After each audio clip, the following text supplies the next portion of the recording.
प्रसंग चल रहा है। भगवान के परम महाभागवत भक्त भी हैं, भगवान के अवतार भी हैं, रुद्र भगवान के अवतार हैं श्री हनुमान जी महाराज। भीम ने जब ये जाना कि हमारे बड़े भ्राता वायुपुत्र महाबली हनुमान जी हैं, हृदय से लगा लिया।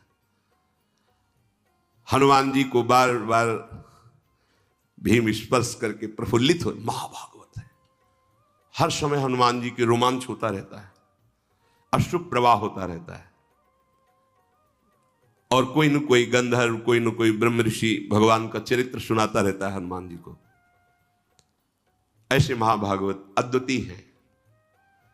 प्रभु की सेवा प्रधान धर्म, रोम रोम में सिया राम जिनके बसे हुए हैं।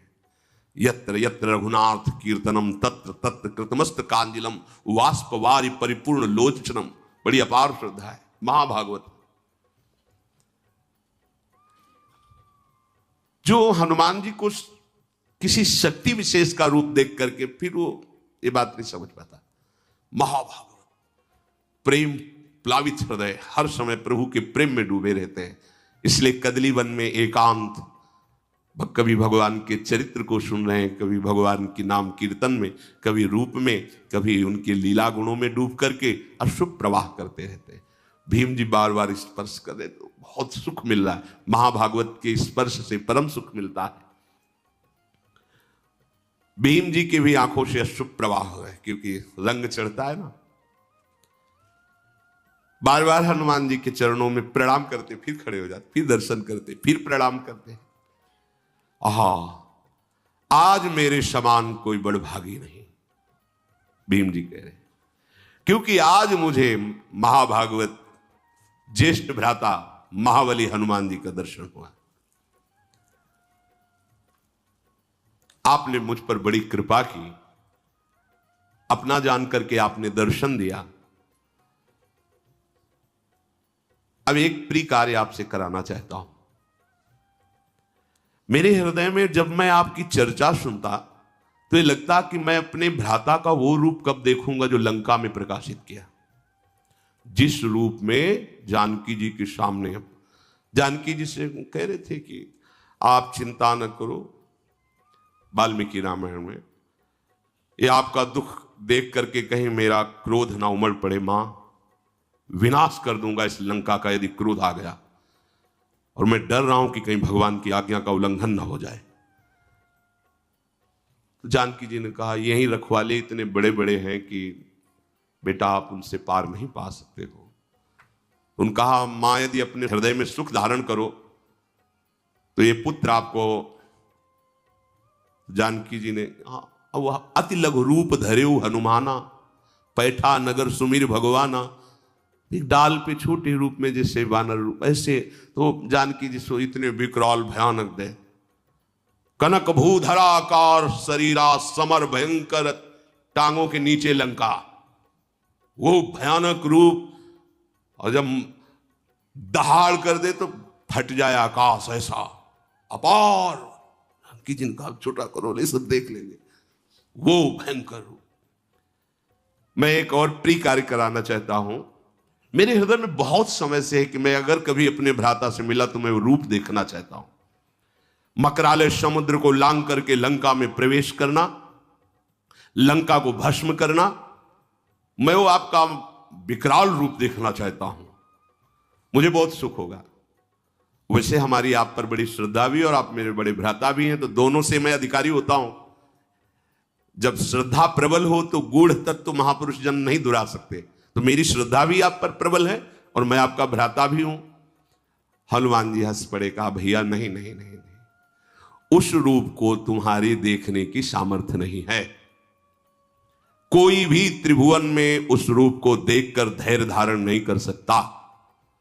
और फिर वो समय कुछ और था, अब समय कुछ और है, छोड़ो वो बात। देखो, युग धर्म का प्रभाव होता है। हनुमान जी महाराज ने कहा, वो त्रेता था, उस समय का प्रभाव कुछ अलग था। अब धीरे धीरे ये द्वापर का समापन होने जा रहा है, कलयुग आ रहा है, इसके प्रभाव से सब कुछ नष्ट हो जाएगा। अब वो मेरे में सामर्थ्य कहाँ कि मैं रूप दिखा सकूं, इसलिए तुम ऐसा जैसे वो कह रहे थे मैं बूढ़ा हो गया हूं कैसे उठूं, ऐसे ही वो छुपाना चाहते हैं कि काहे को भयभीत हो जाएंगे अभी देख के। पर्वत नदी वृक्ष सिद्ध देवता महर्षि ये सभी युग धर्म का अनुसरण करते हैं। युग धर्म के अनुसार शरीर बुद्धि बल साधना बल इन सब में न्यून या अधिकता आती है, जैसा समय होता है उसके अनुसार। तुम मेरे उस रूप के देखने का आग्रह मत करो, क्योंकि मैं भी समय का ही अनुसरण करता हूं। अब वो समय नहीं रहा रूप दिखाने वाला। भीमसेन ने कहा प्रभु आप ऐसा समय को क्यों इतना बलवान बता रहे हैं, आप तो सर्व सामर्थ्यशाली हैं। हनुमान जी ने कहा था पहले सतयुग था, उस सतयुग में उस समय में सबके अंदर धर्म था, इसीलिए उसका नाम कृतयुग पड़ा। सब धर्म युक्त आचरण करते थे, कोई एक भी नहीं था जिससे पापाचरण हो। मनुष्यों में सब धर्मात्मा थे और सब ध्यान परायण थे। सतयुग में प्रधान साधना ध्यान की थी। तदाकार वृत्ति प्रभु में कृतम एव सर्व शुभम यस्मिन युगे कृतयुगे, जिसमें केवल शुभ ही शुभ धर्म में कर्म हो उसका नाम कृतयुग मतलब सतयुग। कहीं भी किसी व्यक्ति में धर्म का ह्रास नहीं देखा जाता था। माता पिता के रहते हुए संतान कभी नहीं मरती थी, लेकिन समय का परिवर्तन सबका परिवर्तन कर देता है। धर्म का ह्रास होने लगता है, माता पिता के सामने बालक मरने लगते हैं। कृतयुग में कोई द्वेष नहीं करता था, भेदभाव नहीं था, किसी भी अन्न का दूध का क्रय विक्रय नहीं होता था, बेचना खरीदना ये सब। ये तो हम अपने बाल्यावस्था में भी ऐसे कुल में पैदा होकर दूध बेचता है, अपराध सा साबित होता था।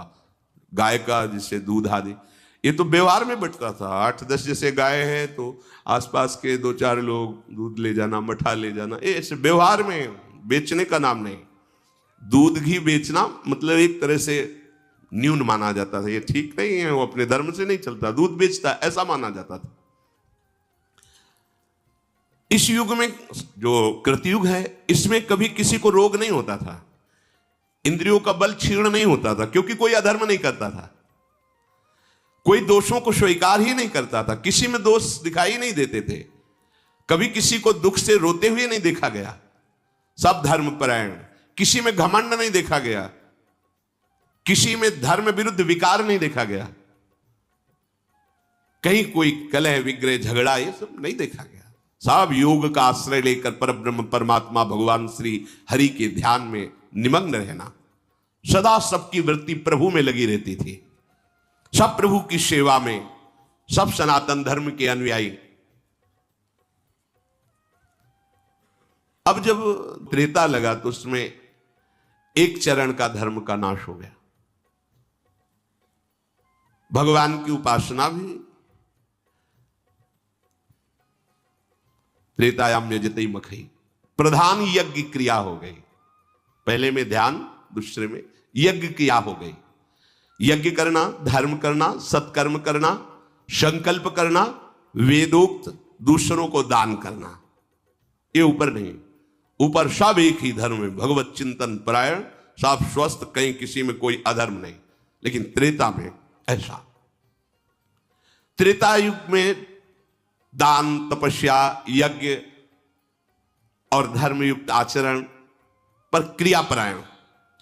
जब द्वापर लगा तो दो धर्म के चरण क्षीण हो गए, इसमें पूजा प्रधान हुए। ऋक यजुः साम अथर्व वेद को 4 भागों में बांटा गया। बुद्धि का, सात्विक बुद्धि का धीरे धीरे क्षय होने लगा, जो दिव्य निर्णय कमजोर होने लगा। सत्य से भ्रष्ट होने के कारण द्वापर में ही अनेक रोगों का प्रादुर्भाव हो गया। मन में विशुद्ध कामनाएं पैदा, जहां भागवतिक होती थी ये आराधना, वहां भोग कामनाएं पैदा होने लगी।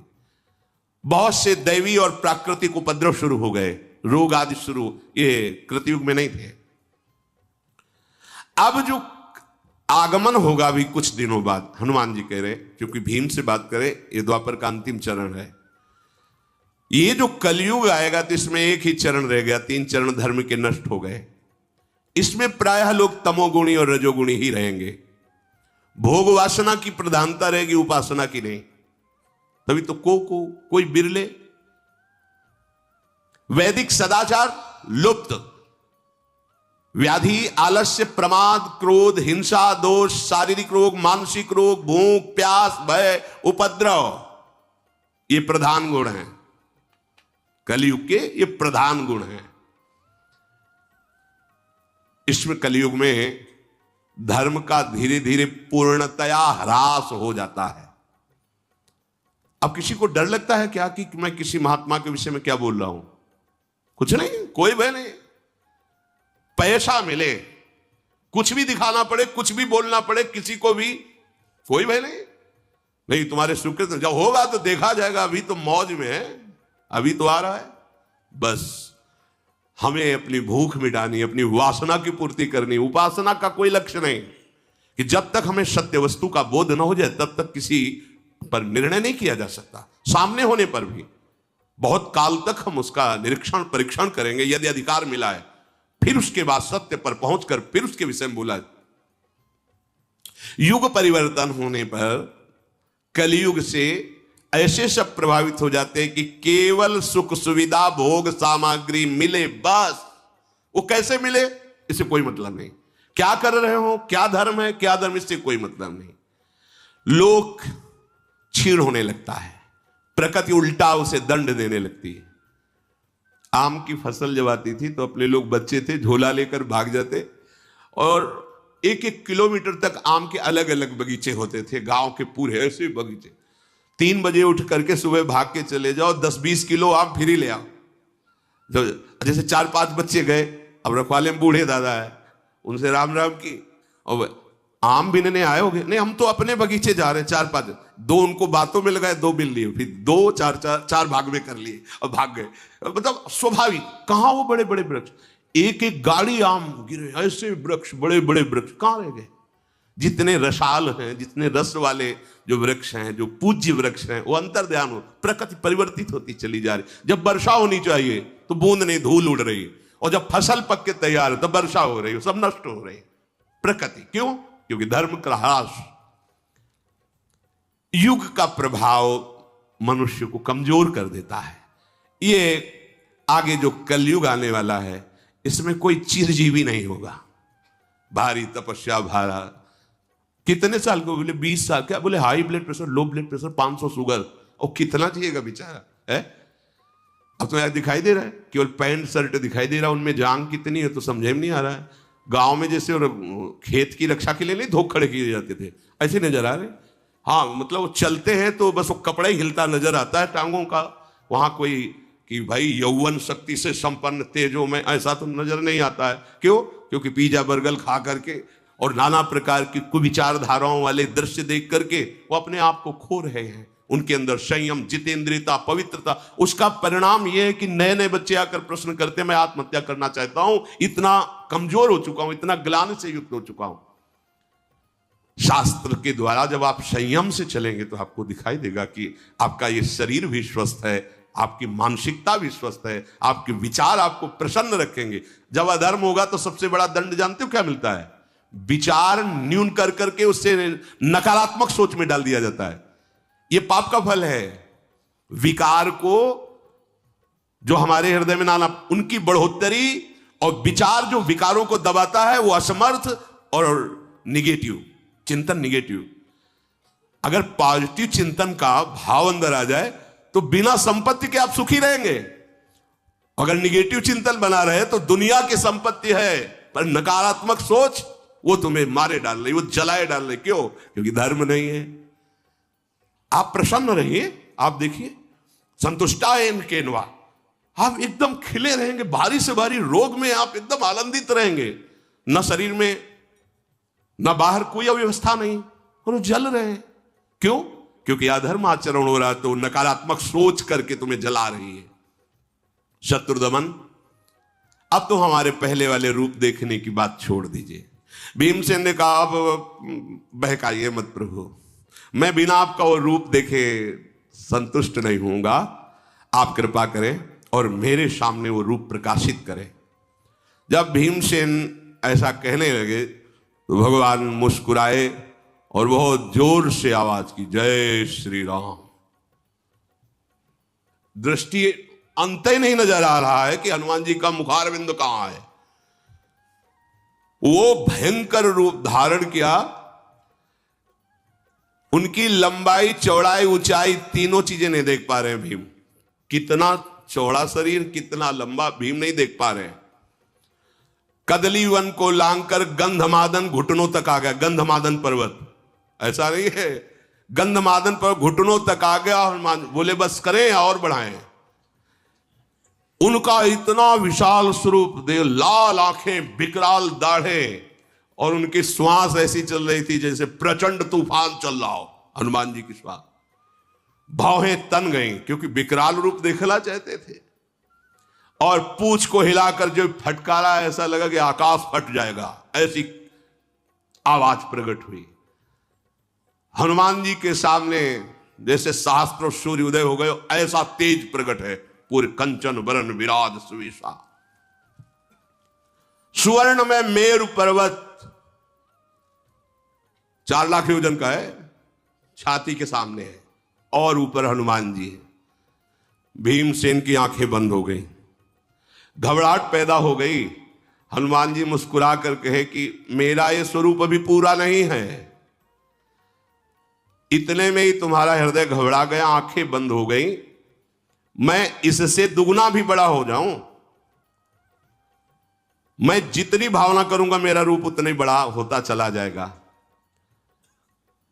जैसा मैं सोचता हूं वैसा ही उसी समय रूप धारण कर लेता हूं।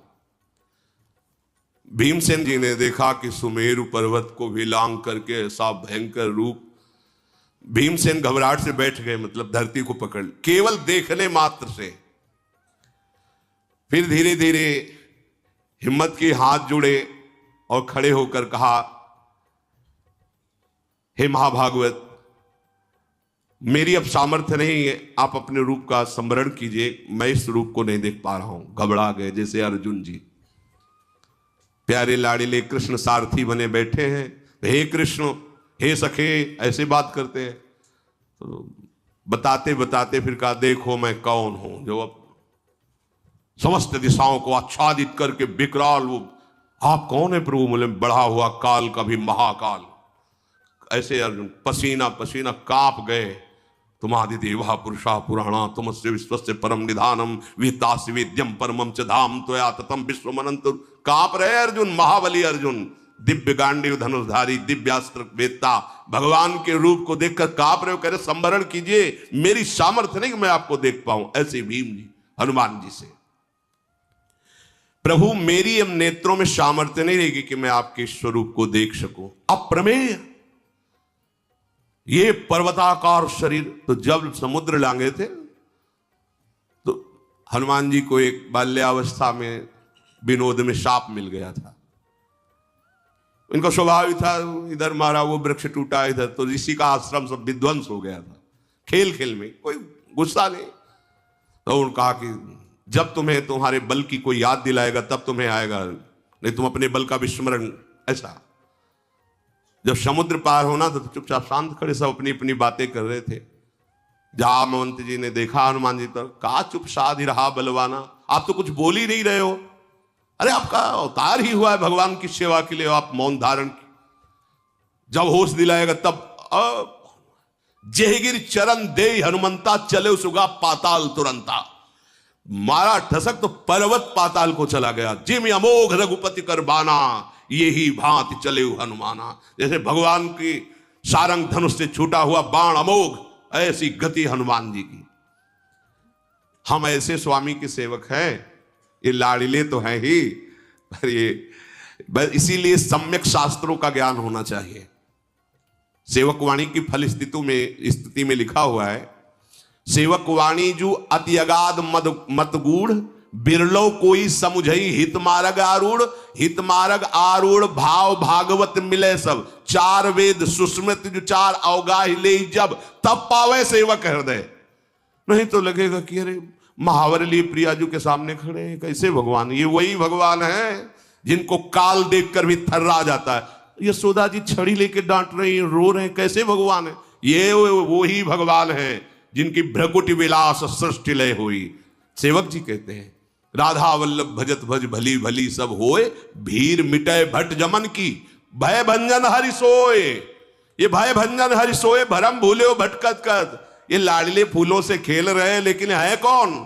सोई वही हरि है जिनके बल से सब बलवान हैं, जिनके भय से सूर्य तपता है, जिनके भय से मृत्यु अपना काम करती है। ये वही प्रभु है, कोई और थोड़ी। वही हमारी प्रियाजू की भ्रकुटी के तन जाने पर हाथ जोड़कर विनय पूर्वक वहां लाडली को मनाते हैं। इसीलिए हमारे माई श्यामाजू को राज।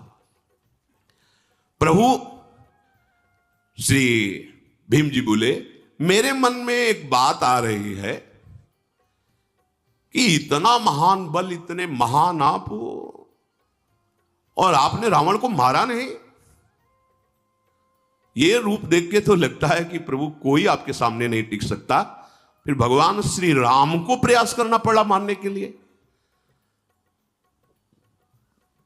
मुझे तो ऐसा लग रहा है कि आप अगर अपने बाहुबल का प्रयोग करें तो त्रिभुवन का विनाश कर सकते हैं।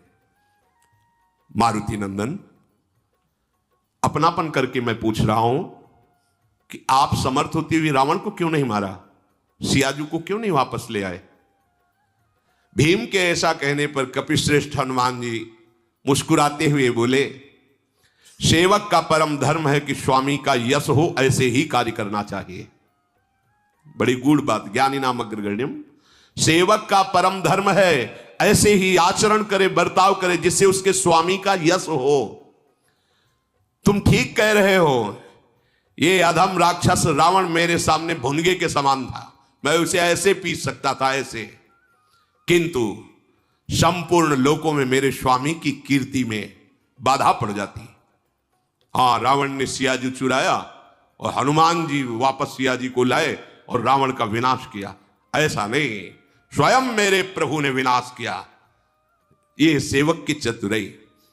जब वापस लौट करके लंका से आते हैं तो एक सुग्रीव जी का बगीचा था जिसमें मनमानी सब फल पाते हैं। सूचना पहुंची कि पहरेदारों को भी पीट करके जितने भी आपके प्रधान वो सब फल खा रहे हैं। सुग्रीव जी आनंदित हो गए।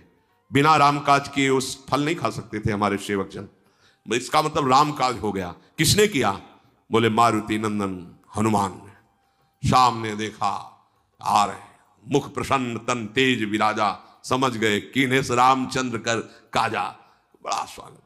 भगवान राम भी खड़े हो गए, सम्मान के लिए नहीं, जैसे मां अपने बेटे को गले लगाने के लिए खड़ी हो जाती, ऐसे हनुमान जी को गले लगाया, हाथ पकड़ा, अपने आसन पे बैठाला। ऐसे हनुमान जी सड़क के चरणों में बैठ रहे समीप।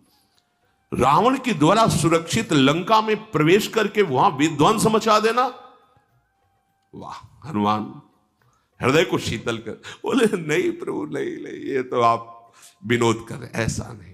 शाखा मृग की यह मनुसाई, शाखा ते शाखा पर जाई, लाग सिंधु हाटक पुरजारा, निश्चर गण बद विपिन उजारा, सो सौ तो प्रताप रघुराई, नाथन कछु मोरी प्रभुताई। प्रभु हमारी तो ताकत इतनी, एक डाल से दूसरी। मुझ बंदर की ताकत क्या कि समुद्र लांग कर जाना और रावण जैसे राजा के सुरक्षित राज्य में प्रवेश कर आग लगा देना, विध्वंस मचा देना। वहां मैंने देखा ये सब राम प्रताप कर रहा है, वहां मैंने आपकी कृपा को देखा, प्रभु आपका प्रताप ये सब कर रहा था। ऐसा नहीं, बोला वचन विगत अभिमाना, ये महामहिमा होती। हाँ हाँ प्रभु हम गए, ऐसा नहीं। सेवक वही जो स्वामी की यश कीर्ति को फैलाए, कहीं भी मान हृदय में स्पर्श न करे। श्री रामचंद्र मेरे आराध्य देव, मेरे प्राण प्रीतम प्रभु हैं। सेना सहित जब रावण का वध किया, सीता जी को वापस लाए तो उनकी कीर्ति हुई, मेरे स्वामी की कीर्ति हो, यही हमारा परम धर्म है। नहीं तो रावण मेरे लिए भुनगे के समान था। उस रूप में कह रहे हनुमान जी। बालक ही थे ना, वो माँ से कहा माँ मुझे भूख लगी है, कुछ खाने को दो। तो बोले जो लाल फल, सुबह का टाइम था, वही पाना, मतलब मीठा लगेगा, अच्छा रहेगा। तो आकाश की तरफ देखा तो लाल लाल अरुणोदय हो रहा था, भगवान सूर्य लील गए। अरे सब देवता प्रकट हो गए, महाराज ये अब ये कोई फल है खाने? बाल्यावस्था में सूर्य भगवान को मुख में दे। महाबली, महाप्राज्ञ,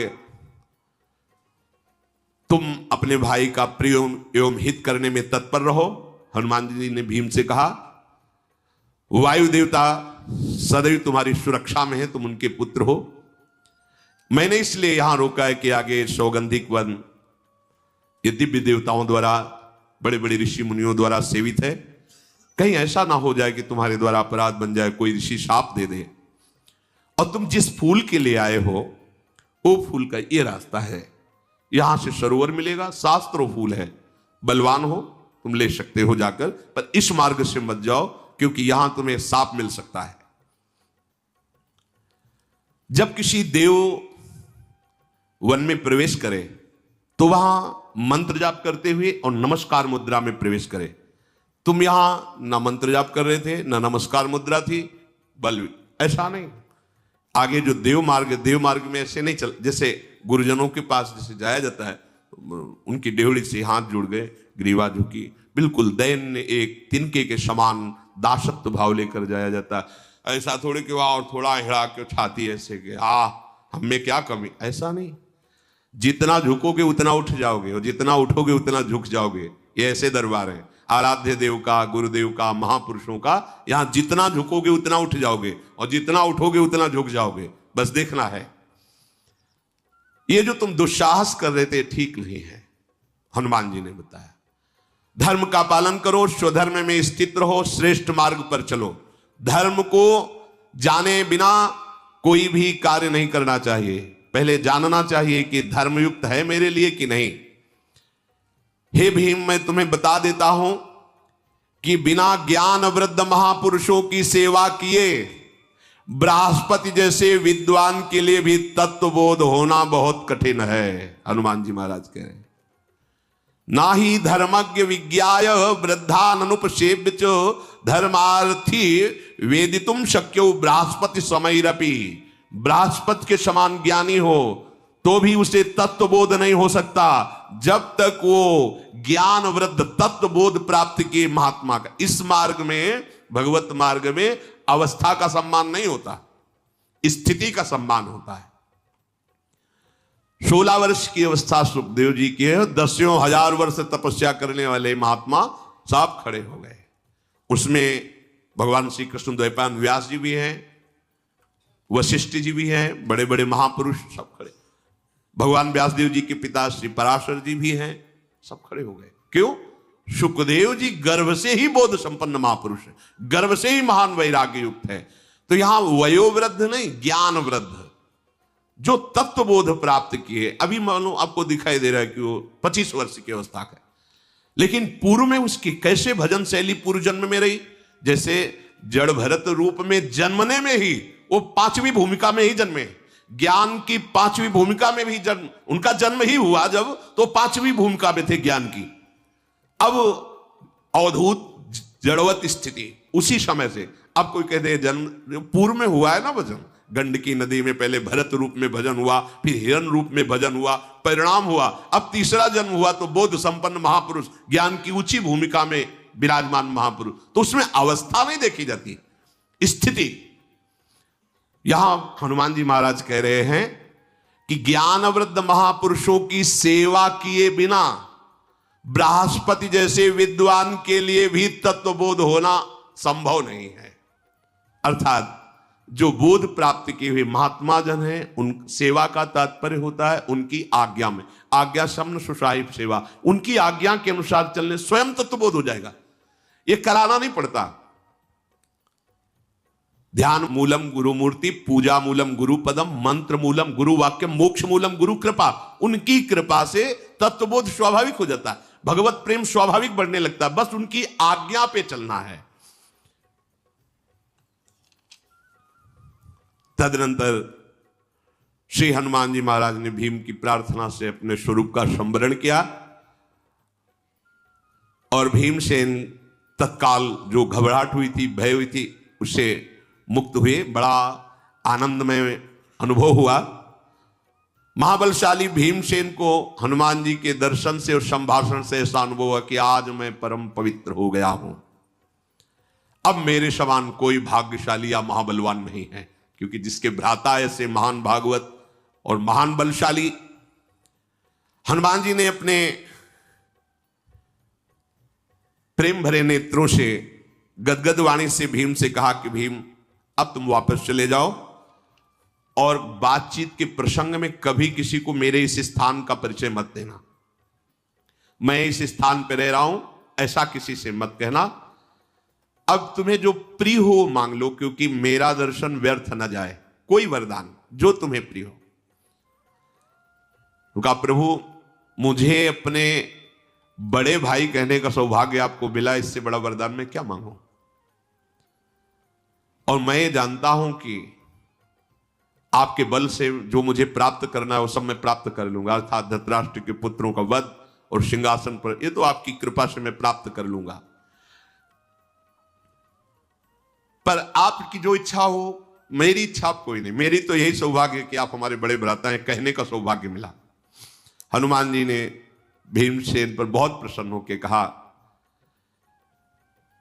ऐसा ही हृदय होना चाहिए। कहने पर भी, मांग ढूंढने पर भी नहीं आनी चाहिए कि मैं क्या मांगू। हमें तो कुछ मांगना भी नहीं आता। आपको जो मन हो, जैसा मन हो आप हमें, ये बात। आज पांडव सनाथ हो गए भीम तुम्हारे जैसे को प्राप्त करके। हनुमान जी महाराज ने कहा, महाबली आगे महान युद्ध होने वाला है। मैं अपनी तरफ से कह रहा हूं, समय में अर्जुन की ध्वजा में बैठूंगा, कपिध्वज, और मैं ऐसी गर्जना करूंगा कि सामने वाले वीर का हृदय भय युक्त हो जाए, बल रहित हो जाए। वो मारा तो मेरी ही गर्जना से जाएगा, निमित्त मात्र अर्जुन बनेंगे। मैं जब ध्वजा पर विराजमान होऊंगा तो ऐसी वक्र दृष्टि से देखूंगा कि सामने जो शत्रु पक्ष के वीर हैं उनकी आयु का नाश हो जाएगा। कपिप्रवर हनुमान जी ऐसा कह के तत्काल अंतर्धान हो गए और भीम उनके बताए हुए मार्ग से